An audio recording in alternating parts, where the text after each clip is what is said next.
Welcome, and thank you for joining today's session. My name is John Amato. I'm the President and CEO of WorldPoint and a proud member of the Citizen CPR Foundation Board of Directors. I'll be your moderator for today's session, How to Tell Your Organization's Story, Supercharge Your Marketing for 2021. Let me say that again. Supercharge your marketing for 2021. This is presented by the RedFlash Group. The RedFlash Group, they are a national consulting firm that has been helping organizations in public safety with strategic marketing and communications for more than 20 years. Based near San Diego, RedFlash has an international portfolio of customers that includes leading commercial firms, not-for-profits, and government agencies. It is my pleasure to share with you the team from RedFlash speaking today. And first and foremost, Keith Griffiths, the founding partner. With his late partner, Jim Page, many of you know Jim Page, Keith started GEMS, the Journal of Emergency Medical Services, as its first editor 40 years ago. And again, groundbreaking journal that they put together. Joining Keith is Jeff Barron, a partner at RedFlash for the last 6 years, an experienced editor, publisher, and marketing consultant. He previously led the GEMS publishing arm for Penwell. And rounding out the team is Rebecca Vogel, an account manager for RedFlash. She specializes in connecting clients, many of whom are in the field of resuscitation, with their target audience through communication plans, helping them implement marketing tactics that flow from strategy. Before I turn over the presentation to Keith, Jeff, and Rebecca, I wanted to say that I've had the privilege of previewing today's presentation. And let me tell you, you are in for a treat. This is a game changer presentation. Whether you are a new and emerging business or a business with a 25-year history, today's presentation will emphasize the importance of telling your organization's story, especially during these challenging and changing times. A reminder, during their presentation, any questions you have, please put them in the chat box and we'll get to them during the Q&A session. On that note, I'd like to turn it over to Keith, Rebecca, and Jeff. Keith? Thank you, John, for that really nice introduction. And thank you for inviting us to speak to this important topic today to a very important audience. We have no financial disclosures. And here are the required learning objectives. And as you'll see, we'll try to have a little fun with our session using photos from scenes from a variety of movies with Harrison Ford leading the way. So why is telling your story important now? The pandemic will end and the economy will come back, and organizations that are prepared for that will be positioned to compete. In previous recessions, research has shown that companies that increased their marketing, or at least didn't cut it during a recession, did better when the economy emerged. They had, in effect, a head start on their competition and were able to increase market share. In the language of marketing, you might hear about winning and competing, and wonder if that applies to advocacy or government agencies. I would argue, of course it does. It applies whether you are trying to win the hearts and minds of your constituents or whether you're trying to sell a product or service. You're selling an idea. Whether you're a commercial firm, a government agency, or nonprofit, you need to get the fundamentals right. And there's nothing more fundamental than getting your story right. And that starts with understanding what your story is. Patrick Lencioni is a business consultant, author, and speaker. And his book, The Advantage, is a simple, holistic approach to leadership and running a business. It's not a flavor of your month approach to organizational development. And we found it to be a really valuable resource. So to know what your story is at its essence, you have to know who you really are, what you stand for, and how you stand apart as an organization. The answers in the process you go through to come up with them reveal the essence of what your organization's story is. So let's go through these 5 questions, one at a time. Why do you exist? And this goes beyond making money or having a job. Lencioni says, There are all kinds of purposes or reasons for existing. The point is you have to know yours and be clear about it because it gives a reason for employees to get out of bed in the morning and to understand that what they do matters. And I note that many of you listening right now already have a pretty good why because you're involved with improving sudden cardiac arrest survival rates. And that goes whether you're touching the patient or helping those who do touch patients. Another example of why you exist comes from Google, to organize the world's information and make it universally accessible and useful. The second question is, how do we behave? Oftentimes, organizations try to put everything in the book in here, and they will have a dozen different core values. The idea here is that you really are focusing on the 3 or 4 compared to the 15.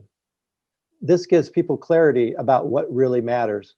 And a lot of core values, such as integrity, is really what we call an ante. It should be assumed that every organization is going to work like that.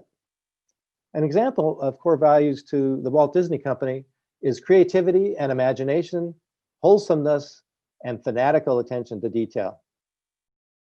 What do we do? Really think about this in terms of being clear about what you're good at and what you're dabbling in. There could be a whole range of things that you can do, but you need to focus on the things that you can really do well. An example is Nike.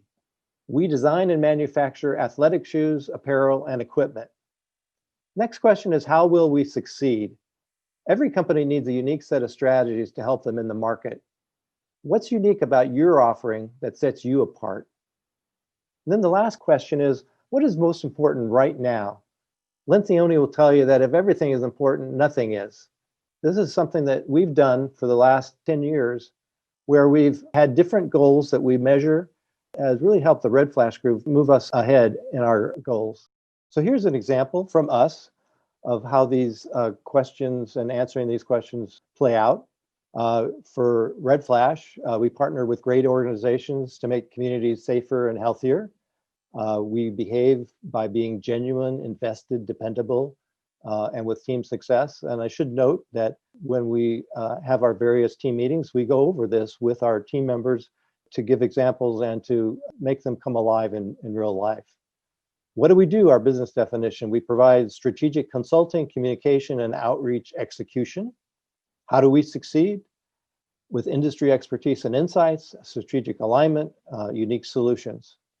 And of course, what's most important right now, our thematic goal, and I can just tell you that one of our thematic goals earlier this year was, how are we going to survive the pandemic? And how do we figure out a strategy for working remotely?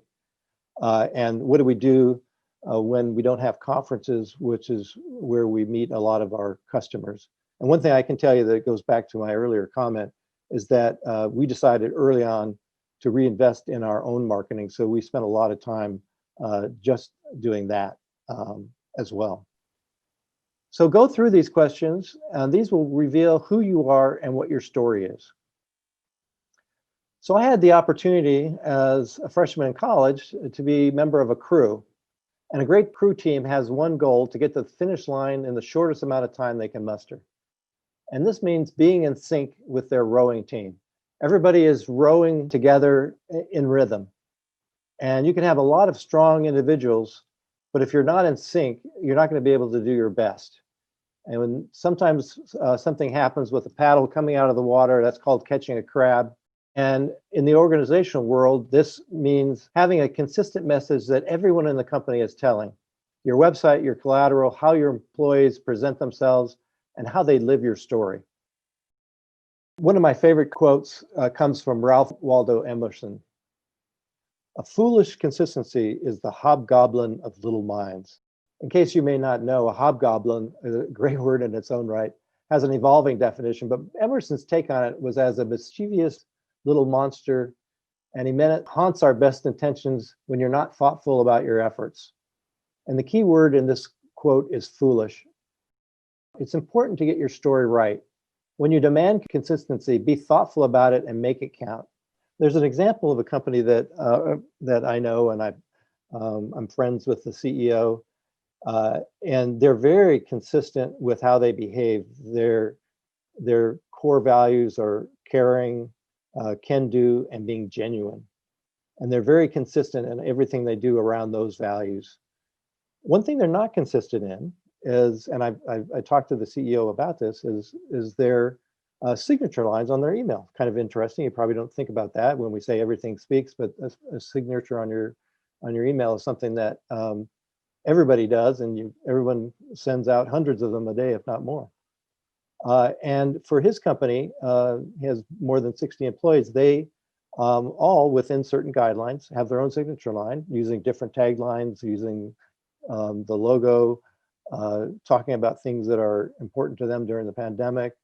And they're all a little bit different. And from his point of view, this was being genuine, that being genuine, in this case, trumped being consistent. Wouldn't necessarily recommend that for everybody, but that was one example of when you're thoughtful about being inconsistent. In other words, whatever your story is and however you tell it, be intentional. Don't let it just happen or let someone else define you. Again, to reinforce, be thoughtful. This is a story about the power of storytelling. The 50th anniversary of CPR happened in 2010, honoring the original research published in JAMA in 1960 and the article that coined the term. We were asked by the Citizen CPR Foundation to help tell that story as part of their biannual conference. In 2010, the Emergency Cardiovascular Care Update Conference, now the Cardiac Arrest Survivor Summit, was being held in San Diego, and I represented RedFlash as part of the team helping put on the meeting, including John Amato, among many others. Our challenge was how to market the conference while telling the story of the invention of CPR. It might now seem obvious, but we decided to arrange sponsors to pay for the expenses of 50 survivors from all over North America and indeed the world. We incorporated survivors into the program, introducing speakers. The booklet, CPR Saved My Life, was given to every attendee, and every survivor also received a pin-on button that said, CPR Saved My Life. Now imagine you're in the opening session in a ballroom that had to be expanded to accommodate nearly 2,000 people. As the program starts, the lights dim to darkness, and suddenly we hear those familiar words. What is the nature of your emergency? On a real 911 tape, we hear the frantic voice of a woman, Thelma Moore, who found her husband slumped unconscious in their bathroom. It seemed to take forever to get CPR started, but finally the dispatcher was successful in getting Thelma, working with her doing CPR. We can do this together, the dispatcher encouraged Thelma. Finally, we could hear the first responding crew had arrived and the tape ends. The lights go up and Thelma and her husband, Paul Moore, are introduced to a standing ovation and not a dry eye in the house. That's storytelling that moves people to action. It was consistent, persistent, motivating, and followed a plan. I first heard this term, everything speaks, from Sonia Rhodes, a communications director at Sharp Hospital right here in San Diego. Nearly 20 years ago, it was one of the worst rated hospital systems in the county. And a new CEO came, and to change things up, he didn't hire other hospital consultants to come in and tell them what they needed to do. They hired consultants from the Disney company. Disney taught them to think of patients as customers. And while the competence of the medical treatment is the foundation, the total experience is the difference between a high rating and a low one. At Sharp, Sonia told us everything speaks, from patient care practitioners taking an interest in your personal history to baking and giving out cookies in the lobby so your first introduction is a pleasant touchstone to your childhood. The Sharp experience was used to differentiate them from a half a dozen different choices and sent them to the #1 rating. Everything speaks, not just the big things like your website or ads. It's your business card, your signature line, how you hand out titles, and what you wear at a conference, your Zoom room. You just cannot not communicate. You either tell the message you intend or you send a message that just happens. In other words, whatever your story is and however you tell it, be intentional. Don't let happenstance define you. And now I'm going to let Rebecca show us how to be thoughtful and intentional through a communications plan. Rebecca? Thanks, Keith. So once you're firmer in what your story is, who you are, and very importantly, who you aren't. You need that story to stick. Hopefully not on a pole on a cold day, but you need it to stick. And for that, you need a plan. Because if you're out in the universe telling your story to the wrong audiences or using ineffective means to reach them, then you're spending time and resources on activities that aren't serving your business objectives. And sadly, this is pretty common. Too often we see organizations get caught up focusing on the communication tactics to tell their story without first developing a plan for those activities to map back to. And they end up spinning their wheels on the wrong things. So having a plan is a really crucial step so that when you're shouting your story from the mountaintops, it's with a purpose. The RedFlash folks call this a communication plan. It tackles multiple layers of your story and charts a path for how you're going to tell it. Because you're faced with constant questions on what to do when telling your story. Should we sponsor that conference? If so, at what level? Our competitors are doing more on social media. Should we? Do we need a video? Since so many other people and organizations are leaning into video right now. And the list goes on with the constant questions that arise and how to tell your story. A plan provides guidance to help you answer those questions and avoid guesswork so that your marketing energy is focused in the best direction to get the most ROI. This plan also identifies the right messaging so that everyone has clarity on what those important points are and can put them to use. We found that there are 5 key fundamentals of what a communication plan should address: positioning, target audiences, key messages, strategies, and tactics.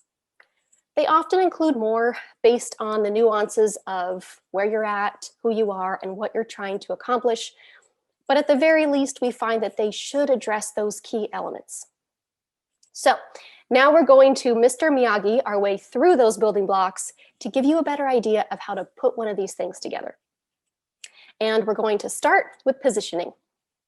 So you see that iconic Wonder Woman pose, and you know what it means. She's going to mess you up and will probably look obnoxiously good doing it. She stands for justice and truth. That's her positioning. Your positioning statement sums up what you stand for and why someone should engage with you. It's what you do, why you do it, and who you do it for.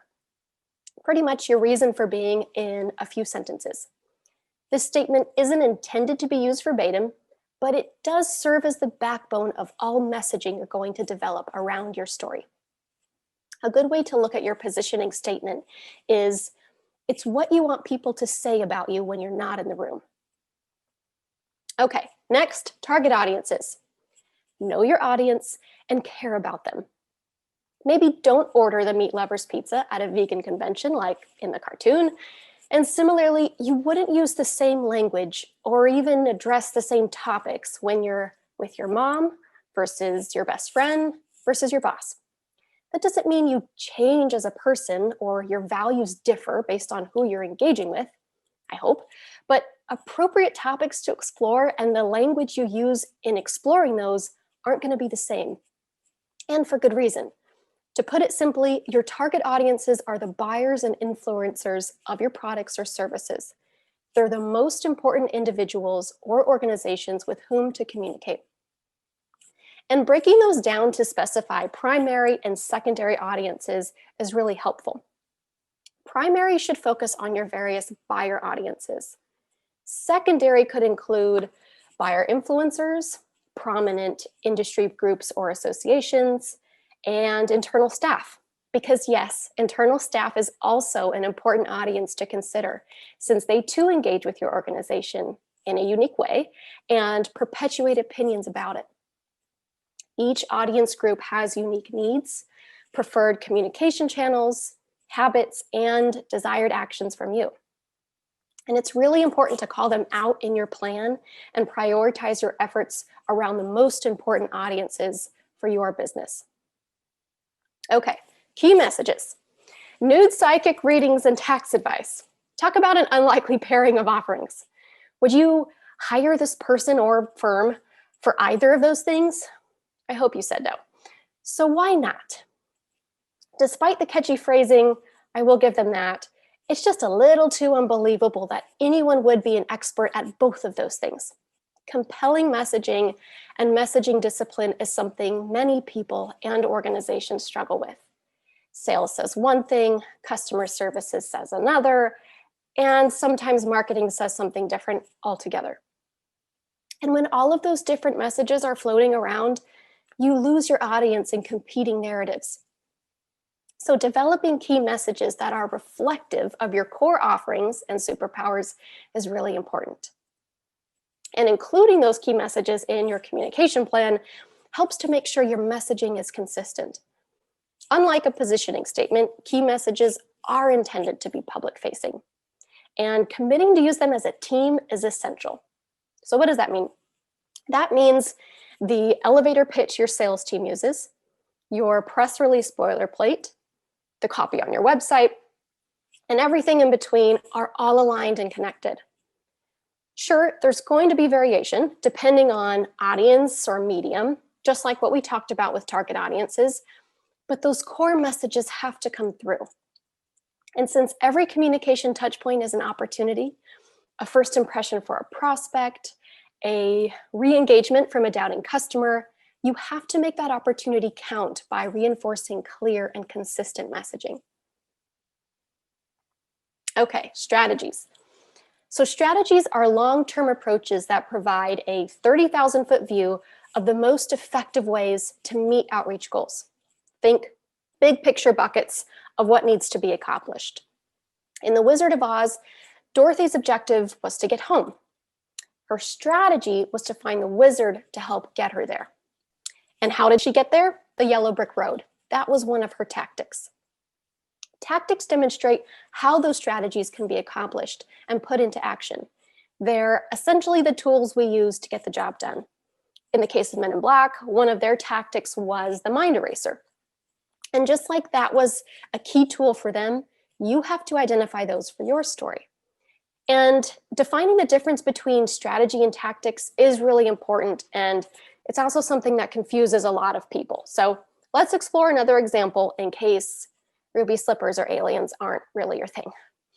I know for me, this extra time at home has motivated me to work on some home improvement projects, since all of the corners and pieces of my home that I'm not jazzed with are staring at me all the time now. So how about a home improvement project as an example? Let's say your business objective is to improve the value of your home. One of the strategies for improving that value would be to remodel your old bathrooms. And the tactics you'd employ to do that are all the decisions and purchases for that remodeling. The tile, new countertops, paint, sink, shower curtain, and the list goes on. To put it in marketing terms, in telling your story, a strategy might be to build a stronger reputation as a thought leader. Supportive tactics could include being a guest speaker on a podcast, starting a blog, submitting a session for a conference. Okay, you made it. Now that we have our communication plan, we need to get everyone using it, or as we like to say, singing from the same songbook. So, what will help you and your team keep jamming to that songbook? 4 things. 1, you need this plan written down. That could be in the form of a Word doc, a slide deck, even a spreadsheet. 2, make sure it stays relevant. Typically, we find that 2 to 3 years is about right before it needs a revamp to make sure it's still in line with where you're heading. 3, people can't jam if they don't have the songbook, so you have to share it. And that's everyone, regardless of whether they've been there for 20 years or they're a brand new hire. 4, use it regularly. Don't let yours just sit on a shelf or in the boonies of your digital files. Use it when you're thinking about a new campaign to remind yourself of your target audiences and strategies. Pull it out when you're working on that press release language to make sure your key messages have their time in the sun. Write it, update it, share it, use it. Okay, and now that your planning is complete, your songbook is written and shared, you're ready to put it into action. So I'm going to hand it over to Jeff to talk about how to do that.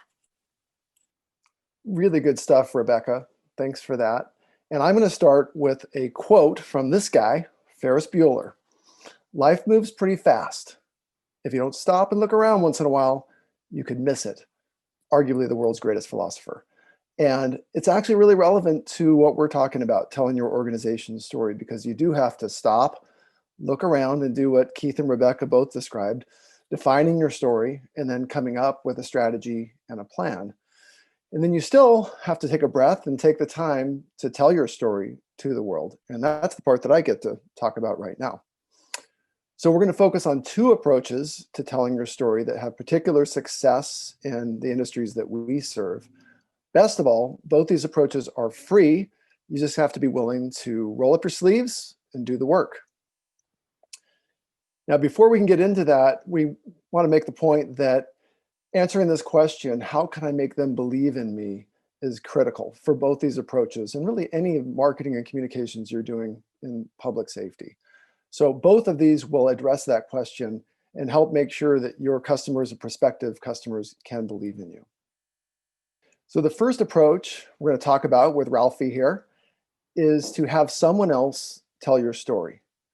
And using your customers, your clients to tell your story is one of the most key and critical approaches that we use at RedFlash. I'll share a quick story on that. We had a client who was doing a series of webinars and they weren't getting any attendance. They had literally a handful of registrations for their webinars, and we dug into it and found out why. And basically they had their salespeople giving a sales pitch, kind of like those condo timeshare put you to sleep sales pitches. And so we convinced them to, instead of using that route, to use one of their most prolific customers, a 911 dispatch center in the state of Washington, and let them talk about their technology, how it's helping them improve operations, making dispatchers' lives better, routing 911 calls faster, all of those kinds of things.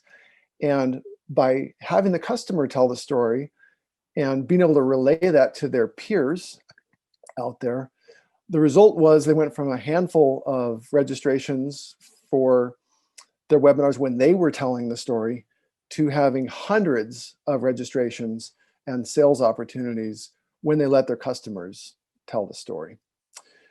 So what does having someone else tell your story do? One of the most important things is it helps build trust and credibility. And we know at RedFlash that trust is the #1 brand attribute in public safety. Absolutely, prospects are going to put more credence in a third-party testimonial or endorsement from their peers than they would from the person or the company directly.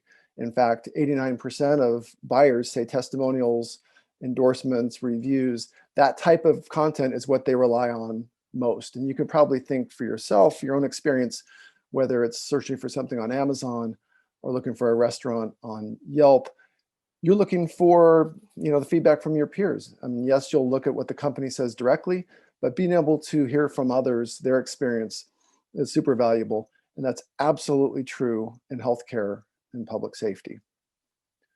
So these are some examples of testimonials of letting customers tell the story.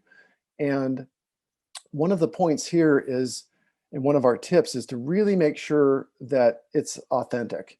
And one of the ways to do that, to make it really sound genuine and believable, is to have your customer say it, not write it. So there's a big difference when somebody emails you something versus when they say it aloud. So you can record that, you can write it down, but have them say it, because it's going to be so much more authentic than if they write it down. One of the other tips is to talk about how they benefited. So the gentleman in the upper right, kind of talking about the value that he got from this event. Statistics and numbers are really helpful for all of you in the resuscitation world. When you can actually use statistics about how your device, your consulting, your training has helped improve patient care or outcomes, that's absolutely critical to share that. And this is a great way to do it. When you think about, especially customer stories and case studies, The problem solution model is a really good approach. So you kind of describe the problem that your customer had been facing before you came along, and then describe how you helped them, how you created a solution for them, how they overcame that problem. It's a pretty time-honored approach and works really well. One other thing is avoid making your customer stories sound too promotional, too salesy. One, by being more educational, it's going to resonate more, it's going to be more compelling and more real. But secondly, most of us are working with public officials out there, so fire chiefs and EMS chiefs, people who work for local government.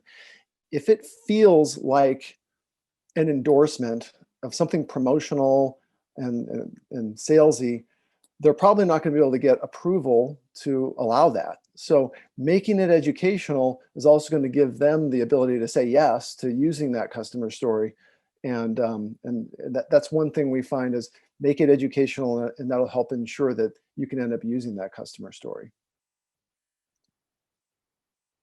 So let's say you've got that customer story. You've worked hard at it. You've gotten it from them. And now you have so many opportunities, so many different ways that you can get that out to the world. All of these methods, putting it on your website, social, email, conference and sessions and webinars are great. We love having the organization, the representative from the organization, be side by side with their customer. It's such a great way to tell the story. It's very impactful. So that's a great way to do it. Webinars, videos, and so on. All of these are ways, and there's more, to get that customer story out there. And when you think about the return on investment with just that one story, it's amazing how much mileage you can get out of it. And now think about if you have multiple customer stories across all of those channels, all of those platforms, all those different ways to get your story out. And again, it's just super impactful, and we find that it's a great way to go. One tip is make sure that you run the case study, the quote, by your customer for approval before you use it. We've seen times when that step was skipped, and it's really not good because you don't want your customer to be surprised seeing that out there.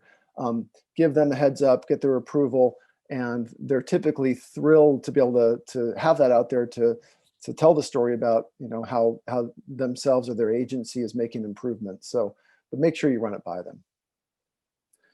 So strategy number 2 is developing your thought leadership. And there are a number of benefits by doing this. Back to the word trust we've been talking about. Building your thought leadership will really help with reputation, trust, and credibility. And it's a great way to kind of put yourself out there and build on that. The other thing is that we find that people often underestimate the expertise that they have, and you probably have more expertise than you might think. So when you are setting out to approach building your thought leadership, think about that expertise, and it's very likely that you have some areas that you can really shine and share your know-how. Some of the benefits, people are going to know you before they meet you. So as you're developing your expertise, you're putting it out there to the world, you're actually bypassing the qualification step in sales because people are coming to you, they know who you are, they know what you're about, and they're ready to talk about your products or services.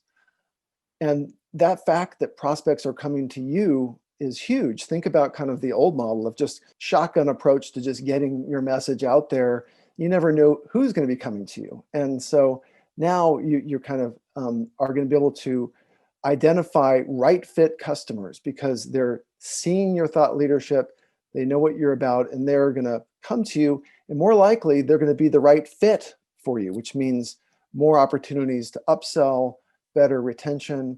All of those reasons come with putting your thought leadership out there. So a few tips. This one is the most important. If you don't take anything else away from my part of the session, I hope you take this away. Zero in on your unique, narrow, and deep area of expertise. Yes, it's okay to be a generalist and kind of know a little bit about a lot of things, kind of a Renaissance person. But if you want to build your thought leadership and get your message out there, focusing on that narrow, deep area of expertise is key. So an example for this conference would be focusing on simulation in CPR training. You're deep in that, you know the trends, you know the difference it makes, you know the technology. Being deep in that and being able to share that with the world will really distinguish you, and it'll help a lot of other people too. So find that narrow, deep area of expertise. Another one is being what we call a thought learner. So the most prolific thought leaders in our industry are also the most prolific learners. They're at conferences, sitting in the front row of a session. They're asking questions of the speaker, sometimes harassing the speaker, but they're always learning. They're reading, they're listening to podcasts, they're putting themselves in meetings and being around people that they can learn from. And so that's really key. You can't get complacent and feel like you know everything about a topic. You want to constantly be learning. So as you've done that, now you're ready to start putting your ideas out there. And again, a number of ways to do that. Developing a social following to get your message and your expertise out there is key, especially on LinkedIn. In a business-to-business environment, it's a great place to share your ideas and your knowledge. That could be both your own personal ideas, but also think about kind of curating articles or videos or things that you find from others, but are really good. People are so overwhelmed with information these days. If they can look to you as a person they can trust, give them nothing but the best information on that topic, that'll really distinguish you. So another thing you could be doing is writing in your area of expertise, submitting for publication at industry events, and industry websites. You can be participating in panels, podcasts, webinars. All those kinds of things are ways to kind of put your expertise out there. Now, if you're thinking about getting started with this and you're not sure how, one of the things we recommend is absolutely reach out to others that you respect, who you follow. We always find that those folks are willing to share their ideas, what's worked for them, what hasn't, pitfalls to avoid. Reach out to them. They're always willing to help you out. And at the same token, as you do develop your thought leadership and you're out there writing and speaking and being seen as an expert, you also should be coaching and mentoring your rising stars. So those could be people from your organization, that could be people that you work with. Love seeing these thought leaders bring more junior people to conferences, have the junior people co-author papers and those kinds of things. Bring them along. They're the next generation that's going to lead this profession forward. So best of all, in addition to all of the business benefits from doing these kinds of things we've talked about, you are going to leave a legacy and you're going to help improve the lives of others. So that's a benefit that we think is super important. So in addition to all of the metrics around this, so you can measure leads, sales year over year, you can measure social following, organic traffic to your website, all of those things you can be measuring to see, how are these approaches helping your business and helping your marketing efforts. But there's this softer side too, which is, as you are developing your thought leadership, you're going to find that you are more confident, that you are more selective of clients, and that, as we talked about, that you're more sought after. You're going to have people coming to you. So those are other great benefits that we see in taking part in these activities. So don't forget to stop and look around once in a while. That's how you'll find the best stories. Stay classy. Keith, I'm going to turn it over to you. Thank you, Jeff. That was terrific information. And it's been a really fun journey, ending with one of my favorite comedies set right here in San Diego. So you've heard about the importance of truly understanding what your story is, how to create a communications plan that marries strategy with tactics to allow you to be intentional in how you communicate your story. And you've heard best practices around 2 critical tactics for telling your story through customer experiences and thought leadership. And now here are some additional resources to help you in your research. I will point out that the Goodman Center is a resource created by Andy Goodman, who specializes in helping nonprofits and government agencies with their storytelling, with a great free ebook called Why Bad Presentations Happen to Good Causes.